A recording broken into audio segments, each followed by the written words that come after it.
My wife and I are the co-founders of the successandmoneyfoundation.org. We teach kids, teens, young adults, and adults about success and money. Well, because most likely you didn't learn it in school. And if you did learn it in school, we want to be a resource to help you do other things. Now, we had a wonderful day yesterday. We celebrated the life of my Uncle Murray. And, it got me thinking about a lot of things, as I was at the cemetery and looking at some of the other headstones that were there. There's a beginning date and an ending date that's on your headstone, the day you were born, the day you died. But there's not a lot of other dates on there. Maybe the date that you got married might be on there. So as you think about your life, you have a beginning date and you have an end date here on earth. And the goal is to find a way to be able to make a huge difference in your life. And as you go back and connect the dots going backwards, you can see how people have influenced you for good or bad, because we don't really want to represent and do that again. We want to figure out a better way to be able to teach our kids and have a better life for them. But as you have a beginning date and an end date, and you have all these little dates in between, and as you connect the dots going backwards, Steve Jobs did a wonderful commencement at the graduation at Stanford University a few years ago. And it's part of some of the classes that we teach. And also you just go to YouTube and find it. But he talks about connecting the dots backwards. You can't really connect them forward. You just have to live your life with the principles and values that you have. But you connect the dots going backwards. And as you do that, you can see how something that someone gave you had an impact, something that somebody said to you, something that moved where we're going just a little bit differently. Now, it may not have been anything different than your family had told you or someone else told you, but it finally just clicked. It just clicked like, oh, I get that. And then you start changing your world. And as you go back and look at your life and you connect the dots going backwards, you can see that. Now, they say that when you die, your whole life passes before your eyes. Well, what really happens is that you pull out your iPhone or your Android phone and you look at all your pictures. And if those pictures are good, you've had a good life. If those pictures are not good, well, maybe we should have done a few things differently. But I want to show you a couple really cool things about what happened yesterday and a little bit about myself and my wife. This is me and my brother and the kids in our neighborhood. There was a whole bunch of kids running around in our neighborhood, and I went to school with all these kids. And what was interesting is that my wife, many years later, lived across the street. And there's one picture that we have of the both of us, and it's right here. And you can see that she's looking the wrong way and I'm looking the wrong way. This is a birthday party that was going on for her brother. And that's that is pretty amazing. And our family kept in contact through the years, through because they moved away. He was a professional scouter, and he literally was a leader of hundreds and hundreds and hundreds of thousands of boys throughout all his area. But we got back together after when I was in college, but you have to go back and connect the dots. Well, how did my wife and I get together? Well, it happened many, many years ago.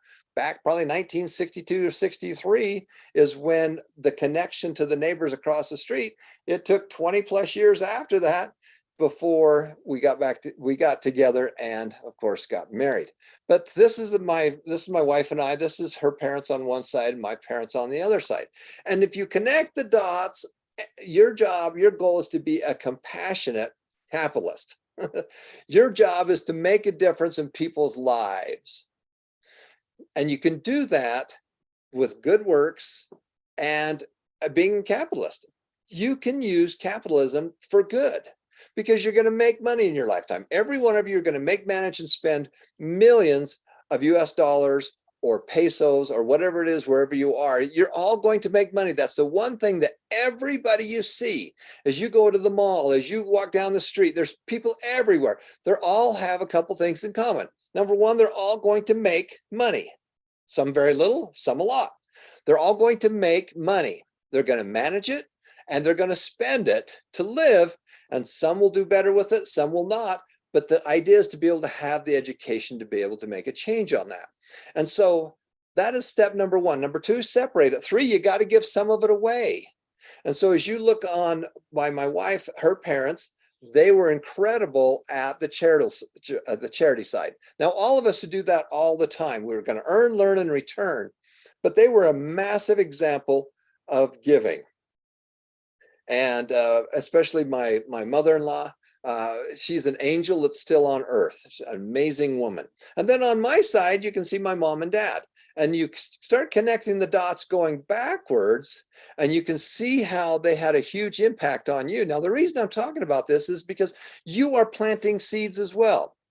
You know, the foundation is designed to help you to get to the next level, to have a better life, to have better things in your life, better experiences, better everything. But really the key is for you to be able to plant a seed and help the next generation, your kids, your nieces, your nephews, and others. And you can see one of the great things that we've done on our bucket list is we've traveled all over the world. And I was able to take my parents and my wife's parents in many different places around the world to see incredible things. And that's one of the things that should be on your list, on your bucket list, that you got to do before you die. And so this is my mom and dad, Jim and Zoma Painter, and you'll see that they're so excited about what's going on. They started in 1930. My other parent-in-law started in 1936, and they grew up during the Depression. And so a lot of the things that happened to them, the way they thought about things was happening because of World War II. World War II really started about 1928, 1930. And that's when it started to build. The Depression, the collapse of many of the economies that were out there. And the way they think happened because as you connect the dots backwards, I understand a lot of the ways my dad thought because of the things that happened to him with his grandparents and great-grandparents who lost the family farm because they didn't have enough money to pay the taxes on it. And so this had a big impact on him, which had an impact and ripple effect on his kids and grandkids. And he decided that he wanted to do things differently and make a huge difference. And so in 1984, the year that I got married, but my mom and dad started opening up investment accounts or sub accounts for all their grandkids. And at the time they had 12 grandkids. Fast forward to today, they have over 70 grand and great grandkids. And my mom and dad planted a money seed for them. And my mom and dad and brothers took care of those things, those investments, to start growing that money tree. And then when those grandkids got to be age 21, they could take that money out and use it for a business. They could use it for a home or whatever it was. But now it's their job to be able to manage that tree. We gave them not only a start, but we gave them a small tree. Now, the whole goal is to create a whole orchard. But as you look back at your life, you can go back to certain times and you can see that there's something that happened that made a huge difference in your life. When I was a teenager, I was helping my dad paint this house that was next door, and we were scraping the paint off the house, and it was hot, and I wasn't having any fun. And I says, "Dad, can I get paid to do this?" And he goes, "No, son, get back to work." I'm one of 10 kids. I'm sure my dad didn't have a lot of time to spend with all of us. I'm number 7, if you're wondering where I fit. And he could see that wasn't quite the answer that I was looking for. But later on, I got the gumption. "Dad, are you sure I can't get paid for this? This is a lot of hard work." And he goes, "Son, we bought this house so that we'd have some extra money and some investments so that we could put you kids through college." Now, being a teenager, I didn't really care about that. That didn't really make a big difference to me. But then he could see that wasn't the answer that I was looking for. And so he says, "You know what, son, some people make so much money off of their real estate, their small businesses, and their investments that they don't have a job. Their job is to manage those things." And that was a seed that was planted in me. Now, it's not so much what he said, but we were working together. We were scraping the old paint off this house. We were doing it together. I remember as a teenager laying on the floor watching TV with a newspaper and looking at the different companies that we could invest in by just simply investing stock. And we pulled the trigger. We did it. It was an experience. When I was very young, there was a lady in our neighborhood that gave, I believe, just 5 of us kids a $2 bill for us to start thinking about long-term future, marriage, college, a Christian mission, things like that to do. And she did something very interesting too. She gave us 22 cents to be able to give away. Now, I found the envelope many years later, and she made a mistake. She only put in 11 cents, and she came back and she gave us another 11 cents, so it was 22 cents. And it's my parents had taught me about money. My parents had taught me about giving. I'd seen it all the ways, but it was an outside person. It was an outside person that did that. Now, this woman did not have much money. Her husband had passed away. She had horrible health. She was the elementary librarian at the school, and she did not have the things that everybody talks about, but she thought of others. And she actually planted a seed, but she added some pieces to it. There was an outside source. Not was it just only my parents, but it was an outside source that agreed with the things that my parents were talking about, because let's face it, your kids don't listen to you. Now they listen to you, but they probably, you don't know if they've listened to you or not until later, but they need to hear it from another source. They need to hear it from multiple sources. And you go back and you look at your life and you look at that $2.22 that she gave us and the ability to give. Step number 3 on the 5 steps is that you need to help others. You need to give church, charity, individuals, anybody, but you make money, you separate it, you got to give some of it away. And this is something that enforced something in a very young teenager about that. Since that time, we've multiplied that thousands and thousands of times. My wife and I have given multiple millions of dollars away to a couple hundred different charities. But you go back and connect the dots. Where did that little aha, like, oh, somebody else besides my mom and dad believe in that. And that was a big piece for me, as well as investing. You look at all of my investing career. Well, it happened because I was painting the fence of the house with my dad. He gave me the experiences to be successful or failure. He taught me how to play the game and to have fun with it. My dad is 4 days older than Warren Buffett, and I had a mini Warren Buffett. Now, Warren Buffett added a whole bunch of zeros and a whole bunch of commas, because the things that he did, but the things that were taught were very, very similar. This is my wife's parents, and they were very compassionate. They gave up a lifestyle that they could have had. He could have been a very, very successful lawyer. His families were all lawyers, and they begged him to become a lawyer. And he says, I can't make an impact. I would rather work where I can train and work with the youth to have and help them have a better life. And he helped manage and shipped hundreds and hundreds and hundreds. In his tenure, it was multiple millions of people that he touched one way or another, either by leadership that he taught other people, but he had a wonderful life, and he made a huge difference. Yesterday, my uncle passed away, and on the back of the announcement, you can see there's some small pictures of his life. There's a picture of when he got married. That's a date on your timeline. He passed away at 86. And so you go and you say, well, here's a timeline. This is when I got married. This is when we had our child. This is where we had our grandchildren. And of course, this is as I've progressed through life with my spouse and family, and then with my grandkids. And so on the back of this paper right here, that was the program for the funeral, on the back of it is basically 6 times in his life that just shows what he did and where he was at. They had a wonderful eulogy for him. They talked about his history. Now, what was interesting is that my Uncle Murray and my mother-in-law Merlene were twins. They were twins. They were born in 1936. And back then, they really didn't know that there was twins in there. They might have had an idea, but they only had one bassinet for their one child that was coming. And then they found out there was a second one in there, and they didn't have the stuff to take care of them. So they actually pulled out a drawer out of the dresser, took out the clothes, and they made a little bed there. And the kind of the joke is that when he started to cry, they just shut the door on the dresser, which is not true, but it's kind of funny. But you look at your timeline, and every one of you are going to do this. You've got different dates. On your tombstone is a beginning and an ending. On your headstone in the cemetery, a beginning and ending, and maybe a marriage date. In your life, there's going to be different times and different things that you're going to mark. And you're also going to be able to connect the dots going back to see why you did what you did and how you think. The reason I'm saying this is I really want to get this into you is because this is what's happening for your children. You are part of their timeline. You are part of that, and you are the one that is by example showing them where to go. By the church service that you do, by the charity work that you do, by the work that you do, by the education that you do, they're following you. They're not listening to you, but they're following you. You're leading by example.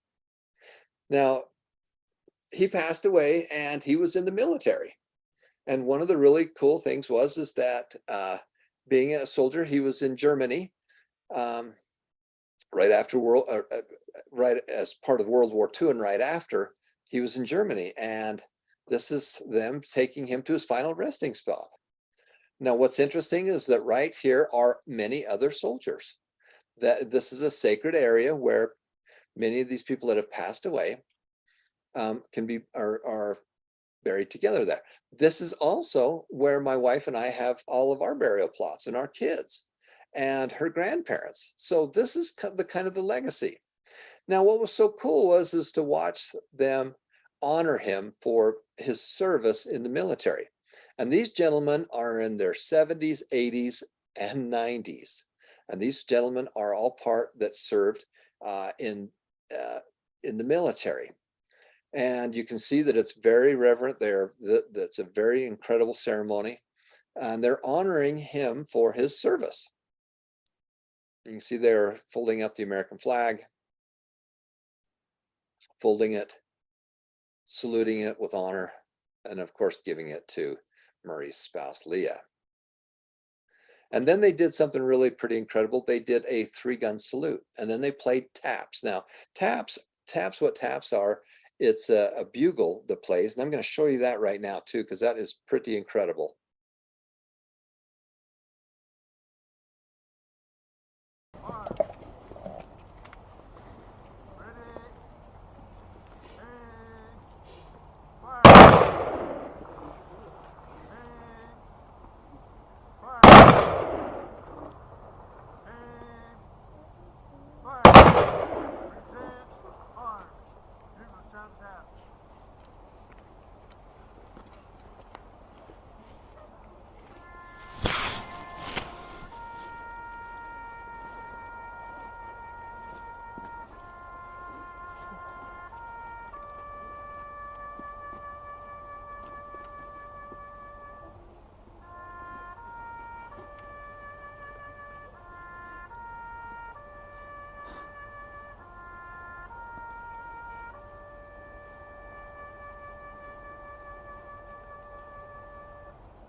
So this was a salute to him as he was going on, as he completed his life.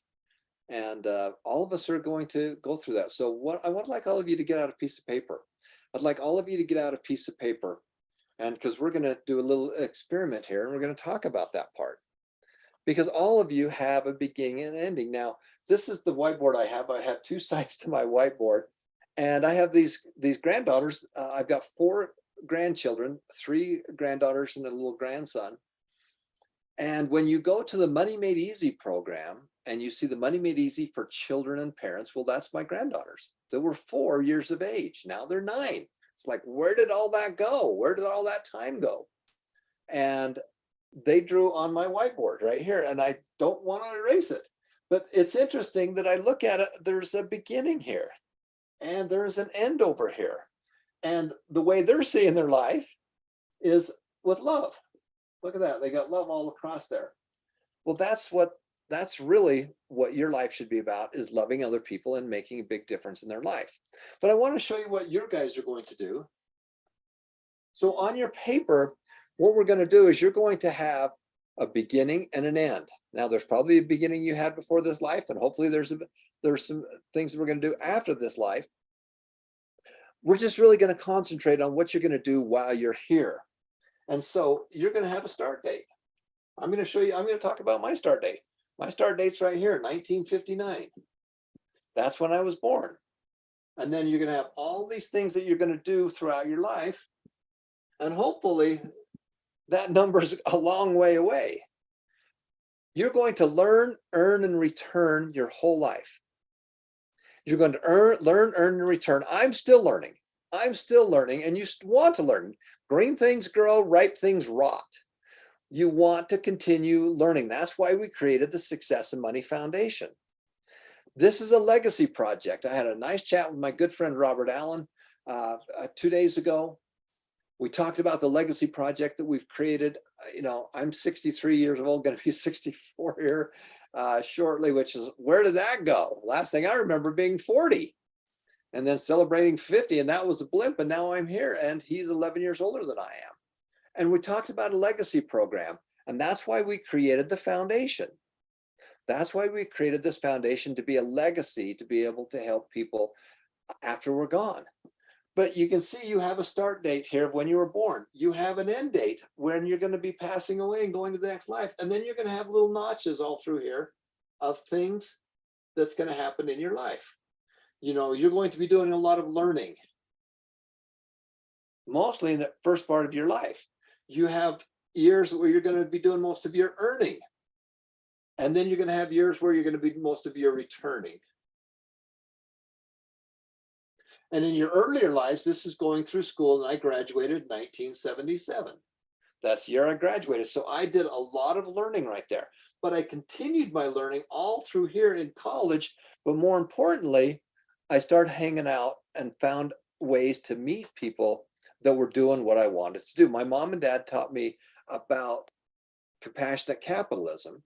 But when I went to school, there was a gentleman that his name is Mark Harrelson. Mark Harrelson wrote the book, How to Wake Up the Financial Genius Inside You.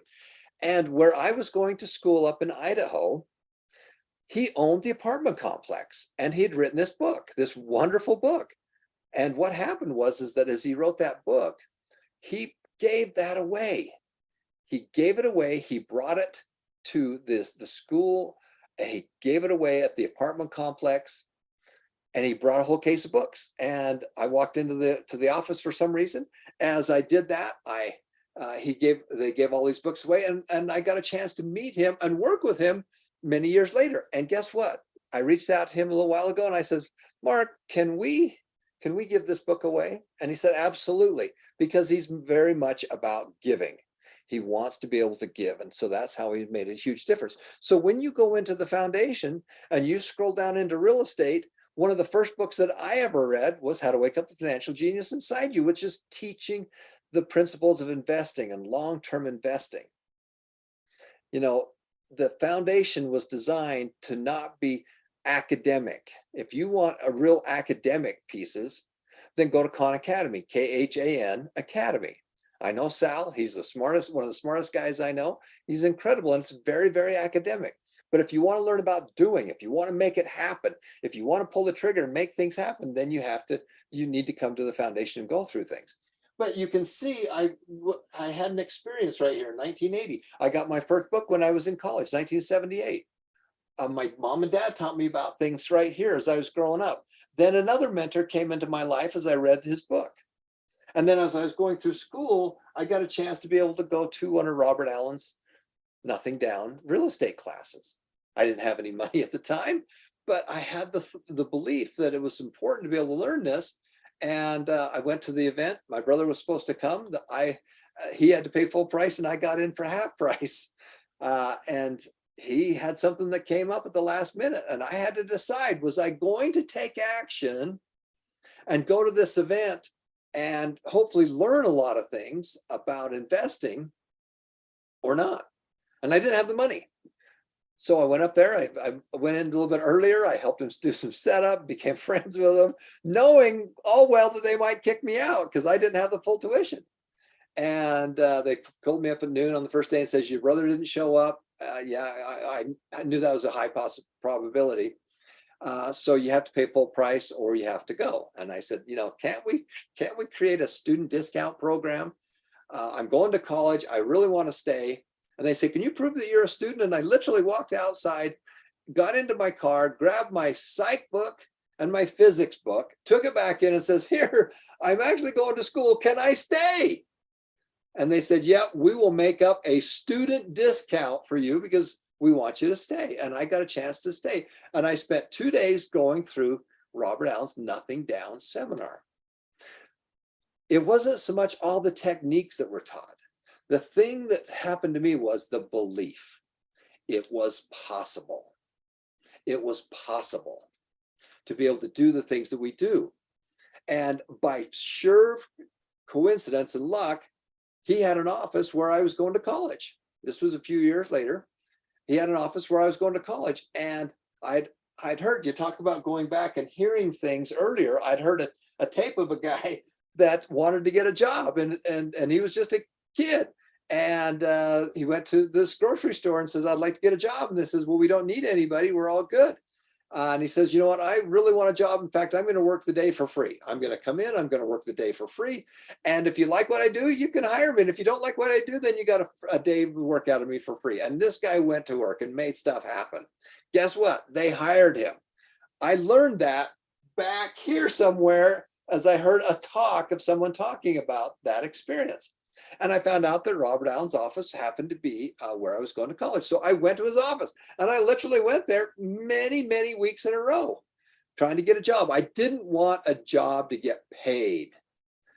We have to live. You got to make money. Step number one, you got to learn how to make more money, right? I wanted to learn the side hustle. I wanted to learn more about real estate from a guy who was doing it. And they needed a young guy to go out on the road, and help with the events. And I said, I'm your guy. And the first event they went, I said, I'll work for free. And they said, you said you'd work for free. And I said, yes, I will. And they gave me a set of audio tapes to thank me, but they gave me another call right after that as they needed another event. And guess what? When Bob Allen came out with one of his books, they needed somebody to block for him, to go out on the tour with him and get him wherever he needed to go, from here to there to wherever. And that was my job. But I got a chance to be on the airplane with this guy. And I would ask him about these questions. Hey, Bob, I'm looking at this real estate deal, and we'd brainstorm it together. And then I'd go back and do all the things. And then I'd see him the next week as part of what he was doing on this book tour. And we'd brainstorm some more about how to do it. And he loved that because I was doing it. He didn't want me to be sitting around his camp. He wanted me to go out in the world and make it happen, and then come back with stories that we can both tell at the camp. So as you go back and you look at the things, you look at your career. Well, I bought my first property in 1983. How come I was able to do that? Well, because I had experiences back here. I bought our stock and started doing investing in stock, started small businesses, doing all those things in my 20s. Because I had experiences back here. This is what I'm trying to help you do with your family. You've got to give them experiences. Why do you think we do the fun stuff we do with them, with opening up the investment accounts? The investment account is to get your feet wet, to get you started. I don't know if I don't know what we bought when I was a teenager. All I know, when we were doing the stock investing, all I know is that I had that experience. And I overcome the fear, I pulled the trigger, and I made it happen. That's what I'm telling you that you need to be able to do. Now, as you look at the rest of your life is going to pick up. You're going to have many years where you're going to be in the earning stage. You have to learn how to make more money. The world out there is coming after you. Inflation, the central governments around the world are printing money like it's going out of style. And you have to invest. You have to do a side hustle. You have to work on your wealth formula, because otherwise, you're going to get crushed. Many people don't make the money. They're not getting raises. The cost of living is going up, and they're getting crushed. If you own assets, we appreciate it because they appreciate in value. Now, it might take decades. It might take decades to do that, but they appreciate in value. If you don't, it's called inflation, and it crushes you. All the real estate that we bought, and we bought I bought millions and millions and millions of dollars of real estate, but guess who paid for them over the time I owned them? The tenants, the people that were the renters, they paid for them. The small businesses that I created, we created a service, we created a product and sold that product, and we made a profit with it.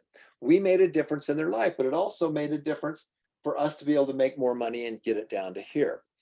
That's why this is so important of what we want to teach, and why this is so important. So you're going to be learning, you're going to be returning. Well, that's step number 3.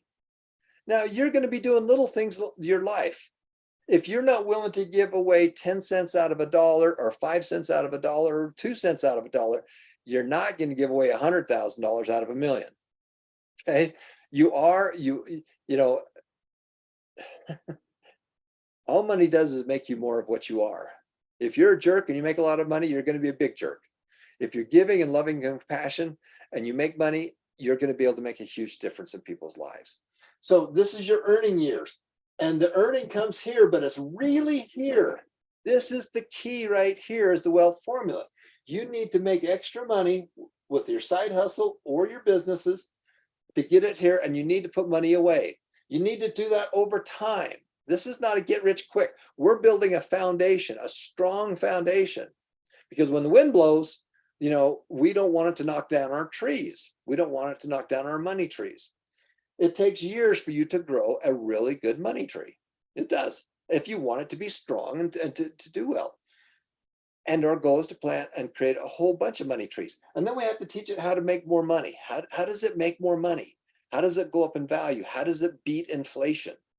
And you do that by doing these things. But the real key, and if I only taught you one thing for you to do and for your family, is to start this automatically invest.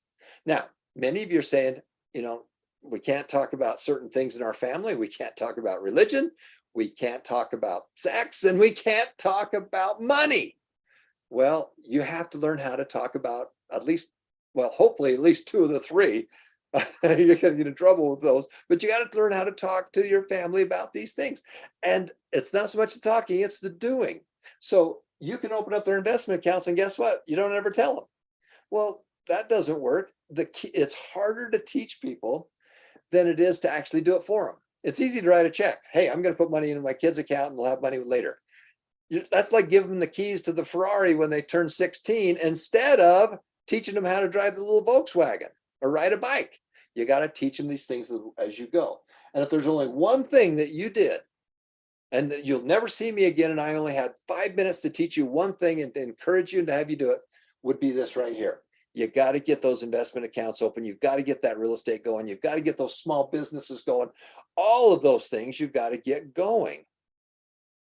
And then over time, it's going to be a roller coaster. Some years they're going to go up, some years they're going to go down. So, it's a roller coaster. We don't really care what the value is. We look at the number of shares we have. I don't look at the value of my real estate. I look about how many doors do I have? How much income do we have coming in? And I don't really look about the value of it, because it goes up and it goes down, same with stock. I don't care what the value is at this point. I just care about how many shares I have. How many pieces do I own of that? Same with your businesses. It's going to be a roller coaster, and that's okay. Guess what? Roller coasters are fun. Life is a game. Investing is a game. Investing and buying real estate and running a business is a game. And guess what? Games are fun. Many people get freaked out when they look at the money. One of the things that I had to do is I had to change my rules. How do you change your rules about anything? Well, I learned this by going to football games with my uncle. And there was like 12 of us. We all sit on the same row. We had season tickets. And everybody got so upset when their team didn't win. Well, they're going to be upset at least half the time, and maybe more if their team doesn't win. Change your rules. Now the rule is we cheer for a good play. Hey, that was a good play. I don't care who did it. That was a good play. Give them the compliment. That was a good play. Then I'm happy. I have friends that go golfing.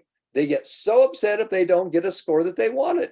I changed my rules. If I get one good hit out of a whole round of golf, I'm happy. In your lifetime, you're going to have these highs and lows. You're going to have successes and you're going to have failures. And what happens in most people's lives as you have those successes and failures is that your life goes up and down like this. You're going to have successes, you're going to have failures, success and failures. And the problem is that it puts you onto a roller coaster. Well, here's how we fix the roller coaster. We change the rules. We change the rules on it. So now I put bumpers on it. And so instead of going way up here and way down there, I don't get too excited about a success and I don't get upset about a failure if I'm learning from it. And instead of having these wide-ranging emotions, because some of you are freaking out about the stock market's doing this or real estate's doing this or whatever, remember, we're in this for the long term. The roller coaster will go back up. You know, the tenants will pay off your stuff. Your businesses will pay for things, okay, as you go. Sometimes it's gonna be good. Sometimes it's the roller coaster. That's fine. It's a roller coaster. So what I did was I put bumpers on it. When you go bowling, you know, if you're bowling and you're throwing the ball down there and it goes in the gutter all the time, change the rules. They put up little bumpers so it hits the side rails and it never goes in the gutter. Change your rules. And that's what I had to do. I don't get too excited about success and I don't get too excited about failure. And instead of living my life like this, I put my bumpers on there and I turned it into a game. Money's a game. When I was quite young, I equated everything in money to something else. You know, $30,000 was a car or a truck, you know, and I couldn't spend that money in marketing because I was basically in my head, I was spending the value of this car or this asset, and then I had to change it. Guess what? It's just math. It's just numbers. It's just numbers and it's just a game. And if you play the game well, you add, subtract, multiply and divide. We don't do trigonometry. If you do that well, you get a bonus. And if you get those bonuses, you can have some perks and have some fun with it. So you have to change your rules. It's a game. You have to change the rules about everything. There's a whole bunch of snow outside my door. You know, and my wife is saying, I don't like all this snow. And I says, guess what? Snow turns into water. I like water. So snow equals water. So I like snow. Change your rules of how you see things. All right. So that's one of the big pieces about your investing in your life, because I know that's still a trigger for you. And the more that you can get educated from other people that are doing it, not the pundits that are online that are screaming about the world coming to an end or whatever. I remember watching a TV news show and they were showing all this water that was going down one of the major main streets in a city. And everybody think, oh, the whole city's flooding. Well, no, some pipes broke and it was running down this one road. But if you looked at it, you thought the whole world was coming to an end. You got to shut off all the stupid pieces of social media and you've got to pay attention to the simplicity of it. You got to pay attention to where you're going. If there's an accident, you know, you're driving down the road and you see an accident, everybody stops and looks at it. And everybody thinks that it's all dangerous around there. Well, one car out of 100,000 or 200,000 or 1,000,000 passed by there that did not have an accident. 99.999% of the time, it's not going to happen. So one, you have to change it. Now, learn, earn, and return. You've got to get into the return mode as well. How do you return? Money and time. What's more valuable, money or time? Well, it's actually time. Taking those time to be able to do the things that you want to be able to do and to help others is more valuable than just giving people a chunk of money. Why do you think that we ask you to do things to open up your investment accounts? And why do we only give you seeds and little pieces of water, little gulps of water on your financial rewards? But you know, there's over 3,000 of you that have received a reward from us. And the average student has opened up an investment account, or they've got their savings account, or they've separated so they can get started with that, because we want you to get in the habit. That's why we do a small amount, and that's why we do it every week. We want to keep doing that. And again, we just want to be that catalyst. You are that catalyst. You can be the person in the neighborhood that gives those 5 kids, which happened to me right there in my lifetime back here in the 60s. The lady that gave us that little bit of money to start thinking about it. And that was an aha. You can only connect the dots going backwards. And that's why we created the foundation. That's why this is a legacy project. That's why we took so much of our real estate and put it into the foundation so that it would be an endowment to take care of people going forward. And this is something that Robert Allen, myself, Mark Victor Hansen, all these wonderful people wanted to do as a legacy, because here's the challenge. We're all going to die. We're all going to be leaving this earth sometime. And we don't know when. When I had my heart attack in 1993, I was 34 years of age, 1993. 1/3 of the people who have a heart attack die. They're just gone. That's their first symptom they have a problem. I had 2 special needs children at the time. As I was being wheeled into the operating room, I looked over at my wife as they were wheeling me down there in the gurney, and I wondered, was I coming back? And if I didn't come back, who's going to take care of these special needs children of mine? And I was lucky. I was lucky. And that changed the trajectory of my life, because now I had to figure out how to do this. I had to figure this out to be able to take and to have assets for my special needs children, because I don't think the government's going to take care of them. The government can't take care of itself. The government can't pay its own bills. You've got to be able to do this on your own. And all of us have an end date. I had a good friend that's my age that had a stroke, and he passed away, and he's buried up in that same cemetery that I showed you earlier. A good friend had 2 days ago had a stroke. Something's going to take you out. Your goal is to make a difference in people's lives and in your own life. So when it comes time for you to look at your iPhone or your Android and look at your pictures and decide, did you have a good life? Were people happy with what you did? Were you happy with what you did? Can you look and see the great things that you did in your life? That's your goal. The Secret to Living is Giving, by my friend Tony Robbins. The secret to living is giving. How do you give? It's not just money. In fact, money's probably the weakest thing you can give. It's time, it's education, it's teaching somebody how to do it. It's taking them by the hand and showing them how to do it. That's how you make a difference in people's lives. So this has been Tom Painter. Thank you so much for watching. Make a difference, make it happen, and get busy, because we don't know when that end date comes. And we've got to get busy, because you never know when it's going to happen. Make a difference, make it happen. And remember, every life is precious. Thanks for watching. We'll be right back with